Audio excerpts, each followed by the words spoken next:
Direto ao assunto, com José Neumann e Pinto. Começando a semana, iniciando aqui os trabalhos. Neumann, bom dia. Bom dia, Raíssa Mabac, bom dia, Alessandra Romano, bom dia, Almirante Nelson. Bom dia, Ana Paula Niederauer, bom dia, Paula Marinho. Bom dia, ouvinte da Rádio Estadão, 92.9 FM, 100% de notícia e opinião. Vamos lá então. Ai, que semana promissora essa, hein? Eu não merecia esse trocadilho. Já me bastava o trocadilho da época, né? Ai, que escândalo, né? Saiu na época. Vamos lá então. Ele está de volta aí. Você se surpreende com esse retorno dele? A volta dos que não foram, é isso? Isso. À espera do embarque para o Rio de Janeiro, no aeroporto JFK, em Nova York. Ele afirmou em entrevista à TV Globo que volta ao país para responder à justiça, mas não é mesmo um paladino da justiça. Ele embarcou no voo 973 da American Airlines e está previsto que chegue ao aeroporto internacional Tom Jobim, no Galeão, na Ilha do Governador, entre 10 e 10 e meia, ou seja, daqui a 3 2 horas, 3 horas, 3 horas e meia. Isso. Ainda bem que o professor Benedito ensinou melhor matemática ao Einstein do que o professor Gioia, a mim no Colégio Estadual da Prata, em Campina Grande. Palavras do encontrado, eu estou voltando para responder à justiça, como é meu dever. Está na hora de ajudar a passar as coisas ali. Não diga. Estou à disposição da justiça. Não estava quando a Polícia Federal bateu a porta dele. Eike Batista negou a intenção de ir para a Alemanha, porque ele é cidadão alemão, a mãe é alemã, né? E ele tem passaporte alemão. Não, eu venho sempre a Nova York a trabalho. Afirmou muito conveniente, né? Ir a trabalho. Vamos ver isso. Ele, na verdade, ele chegou a cursar engenharia na Alemanha. Uhum. E não completou o curso. É como a Dilma, amiga dele, que disse que ele era um herói brasileiro, fez com o seu doutorado que ela colocou no currículo Lattes, mas na verdade ela não completou o doutorado em economia na Unicamp. Eu quero lembrar, Aysen, que ele teve tempo para arrumar algumas coisas, né? Foi para Nova York, longe da justiça e da polícia do Brasil, com tempo suficiente para chamar advogados, manobrar. Não estou dizendo que ele fez, estou dizendo que ele teve tempo. Uhum. Essa é a primeira coisa, né? A segunda coisa é que isso aí é contra nós, né? A favor de nós é que ele já viu, quando ele deu aquele golpe de João Sem Braço, que foi a Curitiba, prestar um depoimento em que não disse nada de novo para a Força Tarefa e o juiz Sérgio Moro, na Operação Lava Jato, e depois, quando ele recebeu a ordem de prisão do Marcelo Bretas, juiz da 7ª Vara Criminal Federal do Rio, ele viu que é mais difícil enrolar os procuradores do que ter algumas informações, inside informations, na estrutura de poder ou do Ministério Público ou da Polícia Federal no Rio de Janeiro, né? O buraco lá em Curitiba é mais embaixo. De qualquer maneira, a possibilidade de ele vir a fazer uma delação, você não acha? Quem sabe, né? Quem sabe. Vamos ver. Mas a viagem do Eike, né, que é o alvo aí da Operação Eficiência lá para Nova York, ela não expôs aí algumas falhas daqueles que seriam os mocinhos aí da Lava Jato e também da Polícia Federal, ou Neumann? O meu espanto com a prisão frustrada do Eike foi manifestado aqui várias vezes perante Vossa Excelência, meu companheiro, meu colega Aysen Abac. Muito obrigado. É que ele repetiu um episódio de 2008. Isso aqui não é novidade para os meus ouvintes, que eu citei na semana passada, que em 2008, há 9 anos, alvo da Operação Toque de Midas, a respeito de irregularidades na construção da Estrada de Ferro do Amapá e em garimpo de ouro lá, e foi para vir pegar dinheiro em garimpo, porque ele largou o curso de engenharia na Alemanha, com a ajuda do advogado Márcio Tomás Bastos, que foi advogado do Lula da Justiça Militar e ministro da Justiça de Lula na primeira gestão, e durante a qual ele disse que a Polícia Federal era republicana, ele conseguiu Ele fugiu também com 2 dias de antecedência e voltou.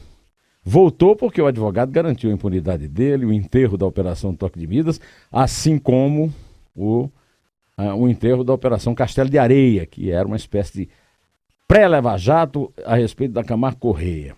O interessante, Raíssa, é que esse advogado que está falando por ele era agente da PF, era o Fernando Martins. E isso coincide com a informação que foi dada pela colega Liana Cantanhede em sua coluna Por que o Passarinho Voou?, na qual ela cita uma fonte que foi da Polícia Federal e fez cursos no FBI e tal, que mostrou, a coluna dela explica muito bem todas as falhas, né? Quando um cara vai ser preso, se monta uma operação em torno dele. Ele inclusive descreve para a Eliana com muita vida, e a Eliana reproduz isso no seu texto, que é o seguinte: cadê o fulano? A cada minuto um chefe de operação faz isso. Era o caso do cara perguntar: cadê o Ike, né? O Ike está em casa, o Ike saiu, como é que não sabe que ele embarcou, né? Além disso, embarcou, segundo o jornal, com um passaporte brasileiro, e depois usou o alemão para entrar nos Estados Unidos, né? Na coluna também é informado que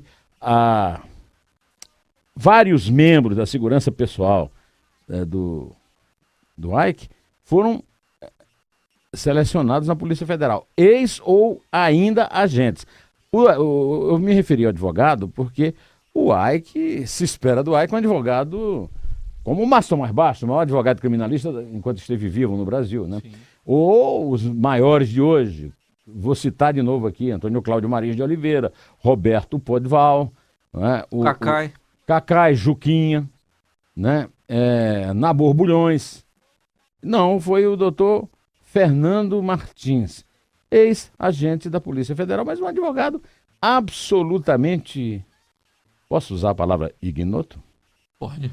Ignoto, para não xingar o rapaz. Pode usar. Bom, mas a presença de Ike aqui no Brasil representa mais algum risco aí para os big shots da política? Quer dizer, tem gente graúda aí, preocupada, motivo para ficar preocupada, né? O Broadcast Estadão forneceu no fim de semana a informação que esse advogado ao qual eu me referi, o Fernando Martins, disse que a estratégia de defesa do Ike ainda está indefinida. Você leu isso hoje, eu acabei de ouvir você lendo essa nota do Broadcast. Isso.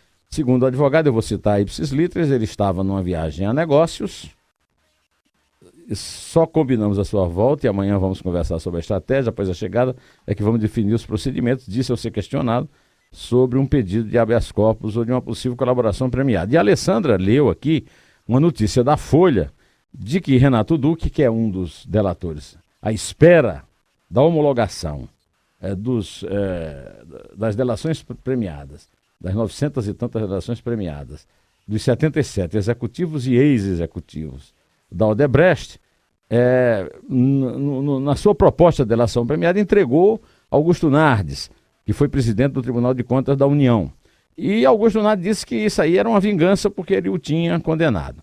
De qualquer maneira, eu quero aproveitar o brilhante editorial do Estadão de hoje para lembrar que realmente os delatores no Brasil, apesar de toda a benfeitoria que se fez à justiça com os delatores premiados, possibilitando a investigação melhor da Lava Jato, a delação premiada da lei brasileira foi uma lei que foi criada por Fernando Henrique, depois foi reforçada pela Dilma, é generosa demais com os delatores. Basta ver que hoje o Sérgio Machado, que delatou meio mundo e que merece ficar um bom tempo na cadeia, está na sua mansão em Fortaleza, com uma tornozeleira no tornozelo, que só Deus sabe que se tem alguém o vigiando. Talvez ele esteja sendo tão vigiado quanto foi o Ike Batista antes de pegar o avião, né?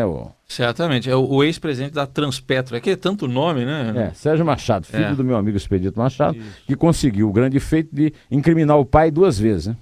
Primeiro por ser filho dele, e segundo por ter levado ao crime o filho ao qual ele deu o nome do pai, Expedito Machado Neto.